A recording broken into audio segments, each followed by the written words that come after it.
one of the major mistakes some people make is they don't have everything before they light the fire. This is where you want to start before you get a match out. You don't want to start a fire and then run around in the woods trying to find fuel.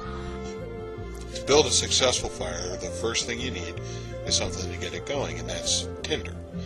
Then you need to build it up a little bit, and what you're going to build it up with is kindling wood.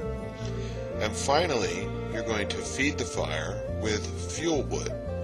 And fuel wood is the bigger stuff that is going to keep the fire going. First things first, what we need to do is gather a sufficient amount and the right kind of tinder.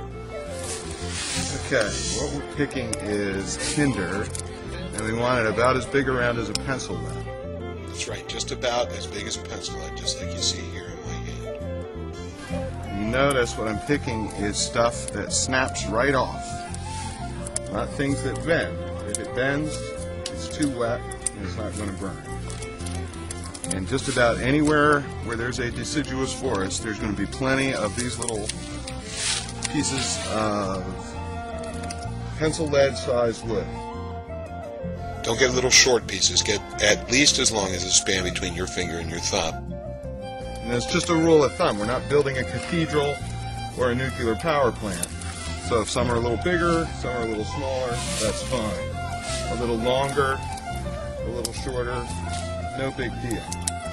So you get the general idea about how much and what type of tinder you want. Now we have enough tinder. You see that it fills the space between my hands. You see some of it's bigger, some of it's smaller. Doesn't really matter as long as it's bone dry, and this will be ready to light. Our next step is to find kindling wood. Kindling wood is roughly as big around as your thumb. A little bit bigger, a little bit smaller, doesn't matter. I like this length right here, from your elbow to the tip of your index finger. Just a rule of thumb, but that's about how long. Most people fail in building fires because they get little tiny things, little short pieces. Get a good healthy sized piece, okay? And all the kindling wood that you get, you should be able to break with your hands. We want to have roughly a double arm load of kindling, and this is what I call a double arm load right here. That's plenty. That'll provide enough to get the fire started. Fuel's so anywhere from this size to as big around as your wrist to 10 inches in diameter. It depends on what you want. This pile's a little skimpy. We're going to add some more to it until it reaches roughly my knee. The length, whatever you can carry. Doesn't really matter. Again, you're much better off getting stuff that you can break with your hands or by levering it with your foot than you are with having to use tools. So now we have enough fuel wood. It's kind of, it's right around knee level. Now that we've collected everything, we're ready to light the fire, but only after we've collected everything. What we're going to do is first take the tinder and prop it up on a stick in the middle of the fire circle. Now, here I'm taking a strike anywhere match, lighting it, letting the match get good and lit by holding it upside down. And then the match is going to go right underneath that nice loose pile of tinder. If you got the right stuff, as you can see, it'll burn very readily. You can see that it's starting to catch pretty well. You can see the smoke. This is just one match. What I'm doing is I'm rolling it over a little bit onto the part that's already ignited so that the fire will be able to go right up through that whole pile. Now, as soon as that's going well enough, we're going to move on to putting some of the kindling on there.